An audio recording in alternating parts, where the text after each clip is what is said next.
Good night, everyone. It's December 15th, 2020. With this, we start the show Confirmado la Moncloa, a review of the Spanish political situation. It will be around 30 minutes long to focus on a few ideas. As always, we will start with the comment of the day. Well, today we're gonna comment things that usually aren't said, that are usually like behind the drop scene, but that we think it's important to say it. Also remember that this week we eliminated the publicity that there is in between the videos, inside them, not the ones at the beginning nor the end, but the ones during the video. Also remember, if you watch the show when it's live, there are no advertisements. Also, these days we're receiving many messages, some of them from like good people that we really appreciate that, and others are messages that aren't pleasant because they're like just in denial and seeing everything in a negative way. The only thing they think is that we have a government of the red ones, the communist ones, and they're just gonna kill us all. But we have to keep in mind that we're in the 21st century. And yes, it's true that the government is managing terribly bad. That's true. And the national government is probably the worst government we've had in the history of Spain. But we need the people to be a bit cheered up, a bit of a smile. Maybe these people, the ones that are so seeing everything like really bad, terribly bad, should try to put some music in their lives, relax a little, calm a bit, and try to see the things clearly. We're living a historical moment and we can't just let us follow just our emotions. It's true, it is a very difficult moment, and we agree with that. But take a minute or two to put some music on, listen to it, relax, or be with a family. Just try to stay calm for a bit and relax. And we're here trying to explain everything for everyone, even those that don't listen to us, even those that don't like what we're saying. We're here for everyone. With this, we'll start with the headlines. The first headline, the laughs at Moncloa. The second headline, Casado's mess. A headline that is related with the first one, and Casado's messes have to do also with Ayuso. The third headline, it seems like only the judges and Europe are the real opposition to this government. And the fourth headline that is spreading in Europe is that Spain, the storage room of Europe, is going to copy Germany's restrictions, or the ones of the United Kingdom. Total closure during Christmas, which we hope isn't like that in the end, because it would mean we have a government that has dignity and also a sense of security for everyone and stability. And right now the national government, the only thing it wants is to have the help of Europe so that Europe gives them the money they need to keep on being in the office. We will see what the national government decides and if they do apply those restrictions. When a week ago it seemed like here in Spain we were doing great, and now it seems that we're again the worst ones. Also keep in mind yesterday's interview to the Minister Illa. We didn't watch it, but the interview that they did where he was so sorry about the death of a heart attack of a civil servant. And we also worry about that man, but the truth is that we also worry about the more than 70,000 deaths from COVID-19 and their families. And Minister Illa said nothing about that. And with that we get to the first headline, the laughs at Moncloa. Truth is, we're getting into the worst week for the national government. And instead of the headlines of the newspapers being about the national government, it talks about Casado's mess and things like that. Because Pablos Casado is doing a terrible management of the opposition. And when he must be quiet and say nothing, he then talks just to have headlines on newspapers. And in Moncloa, well, they had a few laughs about it. Because they see that this week that's really complicated for them. They see like, because Casado's acting like a clown and he's taking the headlines for himself instead of having the headlines of the bad management and the bad things of this national government we have. Because Casado is trying to go against Ayuso, and they're of the same political party, the People's Party, and it just confirms that Casado isn't going to have a chance for the next elections, if there were any, because he is so incompetent that many people inside the People's Party simply want him out as soon as possible. After all, with all of this, Casado, what has accomplished is that instead of the bad management of the government being in the newspapers, it's his trying to compete with Ayuso. And some people might think that Pablo Casado is trying to protect the government in some way, but we think he's just an ignorant and incompetent person. After all, Pablo Casado is the one that was expelled from one university and had to finish his career in another one. And he took 8 years to finish his degree. Casado that has shown he has less intelligence than they thought, and also less abilities that he should have. And that the week that the government must be responsible and be seen in the newspapers of their own responsibilities and their acts, well, Casado is trying to compete with Ayuso, and instead of the headlines talking about the national government, they're doing it about Casado. And entering into the second headline, Casado's mess, is totally surprising. It shows his incompetence and his ignorance, and his little ability. He doesn't have good advisors, and almost like just a total puppet of this national government. And every time we've analyzed the situation, we've always missed a real opposition. And the opposition right now is the first opposition, the first political party of the opposition, that's the People's Party, with the leader it has, Pablo Casado. Then they have the other opposition, is a political party that everyone knows who they are, and they have the limits that they have. That is Vox. And the third one, that's Ciudadanos, that's the leader, Arrimadas, simply wants to have a ministry. With this opposition, well, as you might be thinking, Moncloa, the government, is just having a few laughs right now. Because this national government, with more than 70,000 deaths from COVID-19, with the greatest fall of the gross domestic product, and the internal conflicts of this government, well, it seems like the government shouldn't be calm, and the headlines shouldn't be centered around Casado right now. And the government is just having a few laughs because they see that the opposition in this country has just disappeared completely. But everyone must keep in mind that Vox, the second party of the opposition, isn't going to be the one that leaders the opposition. And what is clear that the party of the opposition, the People's Party right now, has a terrible leader, and that the sooner he gets out, the better it will be for the country.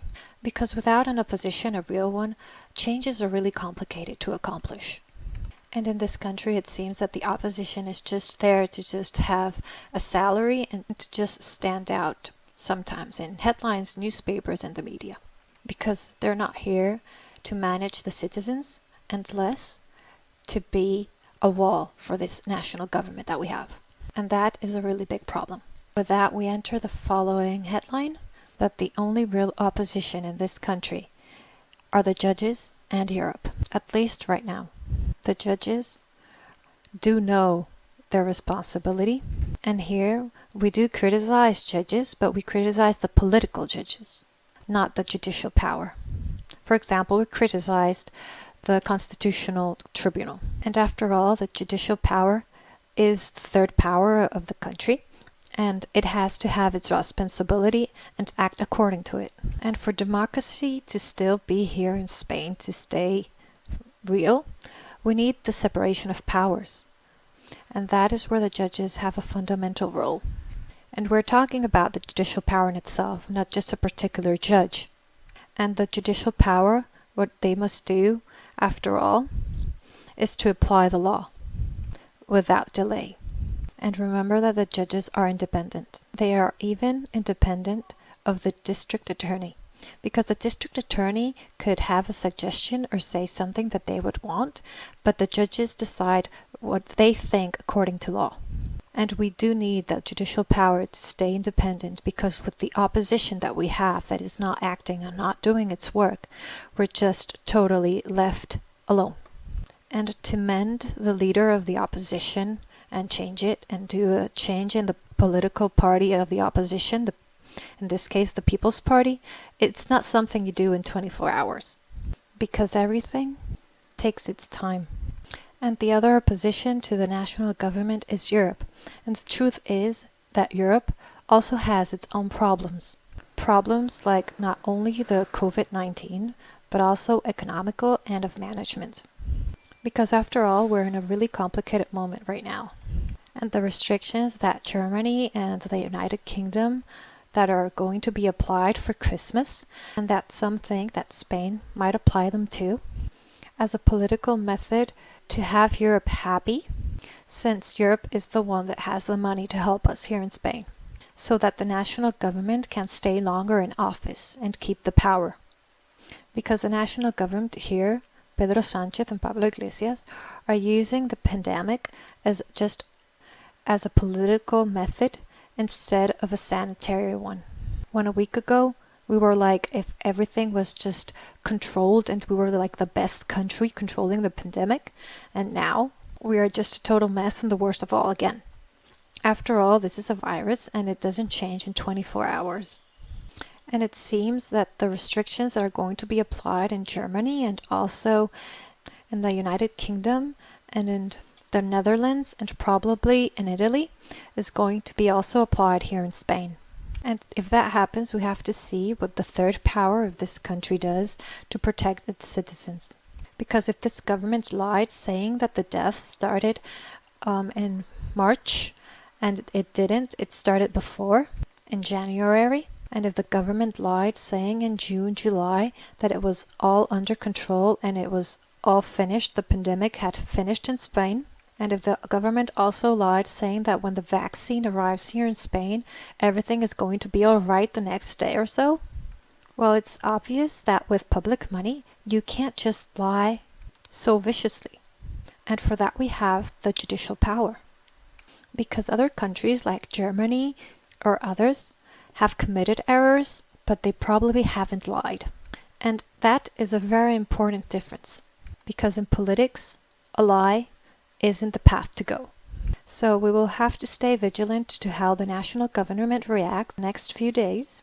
And this week that was going to be complicated for the national government, at least the first day, Monday, started a bit lighter because of Pablos Casado's mess and wanting to have attention in the media. And we'll see if the national government copies the restrictions of Germany and the United Kingdom and the Netherlands, and maybe Italy too. Also remember that the laughs at the Moncloa aren't because of the errors right now of Pedro Sánchez, Pablos Iglesias or Iván Redondo. It's because of the clowniness of Pablos Casado these few days. That seems to have started the most crucial week for the government in like a calm week for the government. Today, the media and the news are talking about things that are quite surprising when there are 70,000 deaths for COVID-19 at the bad management of the government, and also the greatest fall of the gross domestic product of all the world. And tomorrow we will see how they start to talk about in the media and newspapers about the restrictions of Germany and so on, to try and copy the restrictions here in Spain, just as a political weapon, changing the restrictions that Spain had already agreed on a few weeks ago. And we should all keep in mind that a virus, the COVID-19, doesn't change from one day to the other so drastically. Politics do change in 24 hours, but the number of infected people and the number of deaths in 24 hours doesn't change so much the situation as to have to change in 24 hours the restrictions that they wanted to apply. What changes is the interpretation they give to the data of the infected people and the hospitalized people too. That's what changes, the interpretation of the data, for political reasons, not sanitary ones. And today we're explaining things that probably aren't shown and analyzed correctly in the media and that the media won't show, but when analyzing it, you have to see the global picture, so everyone can think about it and see if things are like we say or not. So, returning to the beginning, whoever is here just because they can't hold on with all that's going on, well, we're living history. They're really, really complicated moments. But we must accept the situation. And since the government, the national one, isn't accepting the situation, we must hope that the judicial power in Europe and all the citizens that desire to do so will all do the role to defend our democracy, the democracy that we have had for more than 40 years. And even though the government of Pedro Sánchez and Pablo Iglesias is terrible and they're managing terribly, we don't have to stop defending the democracy, our democracy after all. We can't allow them to destroy our democracy. And because of that, we will still keep on going every day, trying to explain the situation, trying to explain the options we have, and trying to defend our democracy. And we want our listeners to know that we're living a historical moment, that they have to try to be cheered up, and that between all of us, we should try to fight for our democracy. We should try to defend it. And try to stay positive, even if it's using a song and music, listen to something, just relax a little every now and then. And that we have to do this all together, because if the majority doesn't do this, then it will do no effect at all. All of those that are only trying to insult or trying to be dramatic or trying to be like this is the end of the world, we would ask for them to just disappear because they're not giving anything good to us or to anybody at their side. Because we do contribute, but we contribute only when we try to give arguments, and there are many of them against this government. Against Pedro Sánchez, against Iván Redondo, that we think should end up in prison. There are also many arguments against the negligence of Pablo Iglesias, and also many arguments against the opposition. Let's trust the judicial power, and in Europe, and in all of us. And stick around, or as we say in Spain, seguimos.